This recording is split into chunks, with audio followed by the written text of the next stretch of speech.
Iran पर अमरीकी हमले के खदशात बढ़ने लगे। उर्दन पर अमरीकी बेस में दर्जनों जंगी जहाज मौजूद।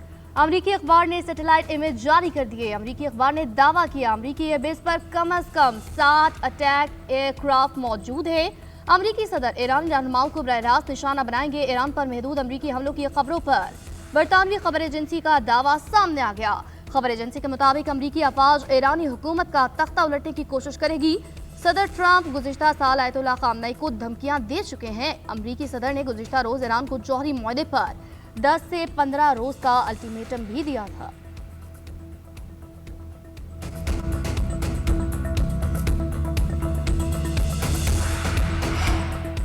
अमरीकी कांग्रेस में सदर ट्रंप के ईरान पर हमले के इख्तियार को महदूद करने की तैयारी। ईरानी नुमाइंदगान में आइंदा हफ्ते इस करारदाद पर गौर किया जा सकता है। खबर एजेंसी के मुताबिक 2 सेनेटर्स ने इसी नौयत की तजवीज़ सेनेट में जमा करवा रखी है। अमरीकी सेनेटर्स की राय में जंग के इख्तियारात कांग्रेस के हैं, सदर के नहीं। सदर सिर्फ कौमी सलामती के महदूद मामलात में इख्तियार इस्तेमाल कर सकते हैं।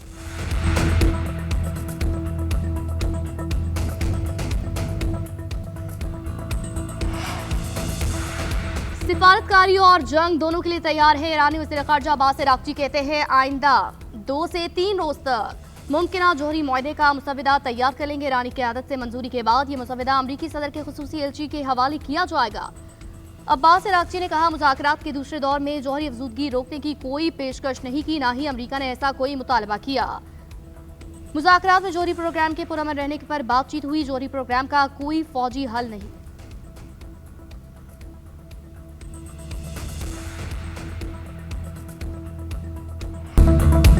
अमरीकी सदर ने तमाम ममालिक पर 10% ग्लोबल टैरिफ आयद कर दिया। ट्रंप से टैरिफ से मुतालिक एग्जीक्यूटिव ऑर्डर पर दस्तखत कर दिए। 150 दिन के लिए आयद आरजी टैरिफ का इतलाक 24 फरवरी से होगा।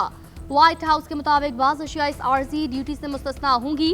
मुस्तस्ना अशिया में मादनियात, खाद, धातु और तवानाई के आलात शामिल। ज़रूरी मसनूआत, अद्वियात और अद्वियात का खाम माल भी दरामदी ड्यूटी से मुस्तस्ना होगा। इससे कबल अमरीकी सुप्रीम कोर्ट ने ट्रंप के इजाफी टैरिफ को गैर कानूनी करार दिया था। अदालती फैसले में कहा गया ट्रंप ने अपने इख्तियारात से तजावुज़ किया। कानून इजाफी टैरिफ की इजाजत नहीं देता। टैरिफ मुकर्रर करने का इख्तियार सिर्फ कांग्रेस के पास है। ट्रंप तने तनहा इस्तेमाल नहीं कर सकते।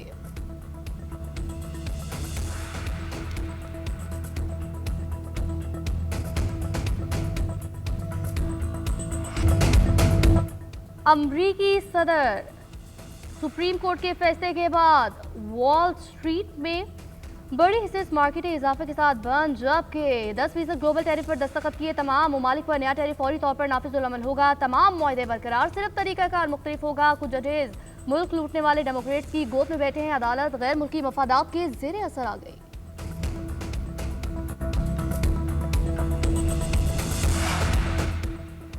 अमरीकी सुप्रीम कोर्ट के फैसले के बाद वॉल स्ट्रीट, अमरीकी और यूरोपीय स्टॉक मार्केट्स में जबरदस्त तेजी। बड़े हिस्से मार्केट्स इजाफे के साथ बंद। सदर ट्रंप के नए 10% आरजी आलमी टैरिफ के ऐलान के बावजूद सरमायाकार मुतमईन रहे, क्योंकि शरह तवक्कुओं से कम थी। अदालती हुक्म के बाद बड़ी कंपनियों के हिस्से में वाज़ेह इजाफा हुआ, जिनमें अल्फाबेट के हिस्से 3.7%, अमेजोन के 2.6% और एप्पल के 1.5% इजाफे के साथ नुमाया। मिलान स्टॉक एक्सचेंज में 1.48% इजाफा। इंडेक्स 46,000 पॉइंट से तजावुज कर गया। पेरिस 1.4%, फ्रैंकफर्ट 0.8%, लंदन 0.6% और मैड्रिड 1% इजाफे के साथ बंद।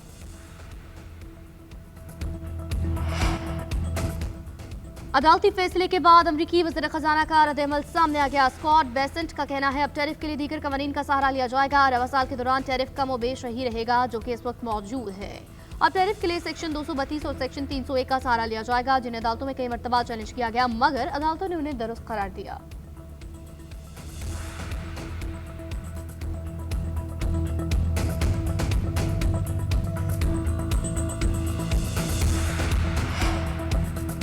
वज़ीर आज़म मोहम्मद शहबाज शरीफ 2 रोज़ा दौरे अमरीका के बाद लंदन पहुंच गए। नायब वज़ीर आज़म इसाक डार, वफाकी वज़ीर इत्तलात अताउल्लाह तारड़ भी उनके हमरा।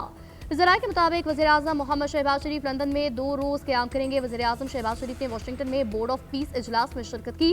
इजलास से खिताब में सदर ट्रंप ने वज़ीर आज़म मोहम्मद शहबाज शरीफ और फील्ड मार्शल की तारीफ भी की।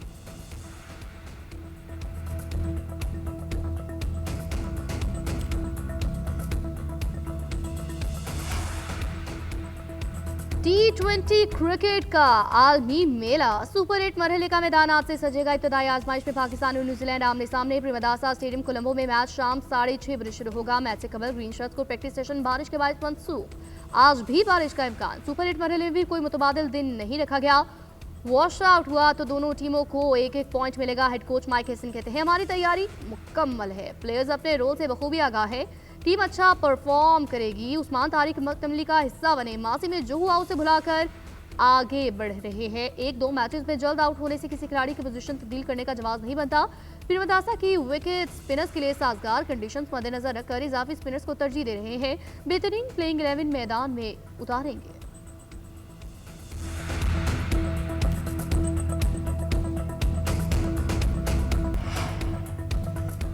न्यूजीलैंड के खिलाफ मैच कौमी हेड कोच माइक हेसन के लिए भी नई आजमाइश। अहम टाकरे से कबल अपने इंस्टा बयान में कहा, अपने मुल्क के खिलाफ किसी और मुल्क से वफादारी निभाना एक नया तजुर्बा होगा। ग्रीन शर्ट्स पहनकर न्यूजीलैंड के खिलाफ हिकमत अमली बनाने का कभी नहीं सोचा था। 7 साल न्यूजीलैंड को कोचिंग की नए चैलेंजेस के लिए तैयार। नाश्ते की टेबल पर जाने पहचाने चेहरों से मिलकर अच्छा लगा। आज भी न्यूजीलैंड में हूँ मगर दिली वाबस्तगी पाकिस्तान से है।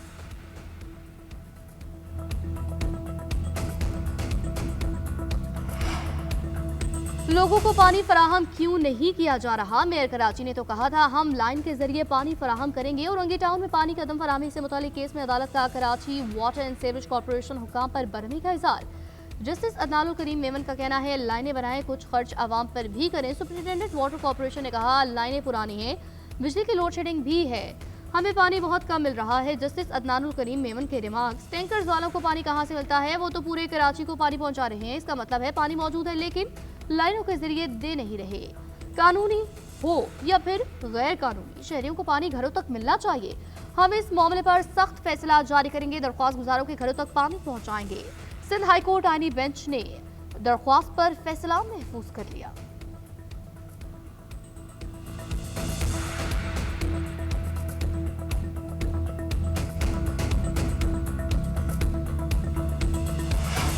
इस्लामाबाद समेत मुख्तलिफ शहरों में गैर कानूनी अफगान शहरियों के खिलाफ क्रैकडाउन। दर्जनों गिरफ्तार। रेंजर्स, सीटीडी, पुलिस और इंटेलिजेंस इदारों ने मुश्तरका सर्च और कॉम्बिंग ऑपरेशन किए। ऑपरेशन बाराकोह के अतराफ उठल चौक और ढोक जिलानी, रावलपिंडी, ढोक सैदा, अटक, चकवाल, जेहलम और मरी में किए गए।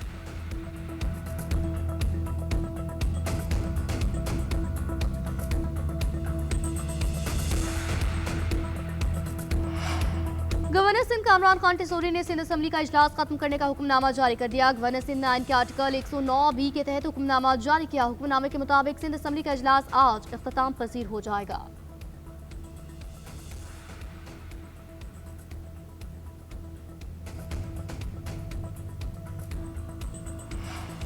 पंजाब में रमजान निगहबान पैकेज की तकसीम का सिलसिला कामयाबी से जारी। केपी अभी तक रमजान पैकेज की तकसीम तो दूर, ऐलान भी नहीं कर सकी। वज़ीर इत्तलात पंजाब असमा बुखारी का कहना है केपी के लिए बानी तहरीक इंसाफ की आंख, बानी के दांत और बानी की जेल में आसाइशें अहम है।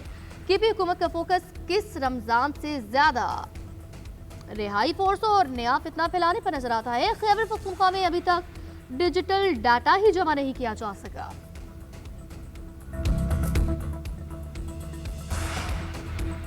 Green corporate life stock initiative की जानिब से पाकिस्तान की पहली जेंडर सॉर्टेड स्ट्रॉ लैब उकाड़ा में कायम कर दी गई। इस लैब के जरिए किसानों को मुनासिब कीमत में मेयारी जेंडर सॉर्टेड स्ट्रॉ फराहम किए जा रहे हैं। जेंडर सॉर्टेड स्ट्रॉ टेक्नोलॉजी की बदौलत किसान मसनूई अफजाइश नस्ल के वक्त जानवरों की जिन्स का इंतखाब कर सकते हैं। किसानों ने GCLI के इस इकदाम को भरपूर अंदाज में सराहा।